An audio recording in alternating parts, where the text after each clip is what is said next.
Everyone, welcome to శాంతికంఠ traffic వచ్చేసి ఒక అమ్మాయి కామెంట్ సెక్షన్లో అడిగింది, అక్క నేను పెళ్ళైన కాడి నుంచి డ్రెస్సులు ఒకటే వేసుకుంటున్నాను, నైటీలు వేసుకుంటున్నాను, మా అత్తమ్మ తిడుతుంది.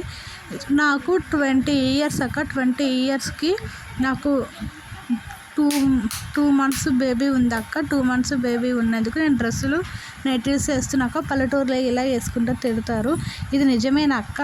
వేసుకోకూడదు, మా వేజ్కి తగ్గట్టే కదా వేసుకుంటాను. అదే సిటీలో అయితే చాలామంది ముసలోళ్ళు కూడా వేసుకుంటారు కదా అక్క అని చదివిన. నిజంగా ఈ కాలంలో డ్రెస్సులు అన్నవి చాలా కామన్ అయిపోయినాయి. డ్రెస్సులు, నైటీలు ఇవన్నీ అన్నవి చాలా కామన్ అయిపోయింది. అదిగో మీ కోడలు నైటీ వేసుకుంది, మీ కోడలు డ్రెస్ వేసుకుంది, చీర కట్టుకోదు, ఇంట్లోంచి బయటకు రాదు, నైటీ ఎందుకు వేసుకున్నారు, ఈ డ్రెస్ ఎందుకు వేసుకున్నారు, ఇవన్నీ ఒకప్పుడు ఎప్పుడు మన అమ్మాల కాలంలో ఉన్నాయి.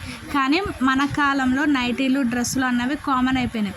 వాళ్ళకి ఆ అమ్మాయికి ఏది కంఫర్టబుల్గా అనిపిస్తుందో అది వేసుకుంది. అంటే తనకి చిన్న పాప ఉంది కాబట్టి ఈ చీర ఎగేసుకోవడం, దిగేసుకోవడంలో, పని చేయడంలో, ఇంటి పని, వంట పని చేసుకోవడానికి ఒక అమ్మాయి నైటీకి కొద్దిగా కంఫర్టబుల్గా ఉంటుంది కాబట్టి కంఫర్టబుల్గా నైటీ వాడుతుంది. కాబట్టి తను ఎక్కడైనా బయటికి వెళ్ళినప్పుడు నైటీ వేసుకుని వెళ్ళలేదు కాబట్టి డ్రెస్ వేసుకుని వెళ్తుంది. ఏదైనా ఫంక్షన్కి అంటే నేను సారీ కట్టుకుంటున్నాను, ఫంక్షన్కి వెళ్ళినప్పుడు సారీ అంటే వేసుకుంటానాక ఇలా మాట్లాడుకుంటున్నారు. మరి మా పల్లెటూరులో అయితే మరీ దారుణంగా అయిపోయింది అక్క.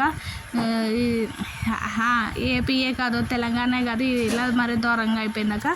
నేను పుట్టి పెరిగిన కాడ నుంచి నేను సిటీలోనే ఉన్నాను అక్క. అందుకే నాకు డ్రెస్సులు, నైటీలు బాగా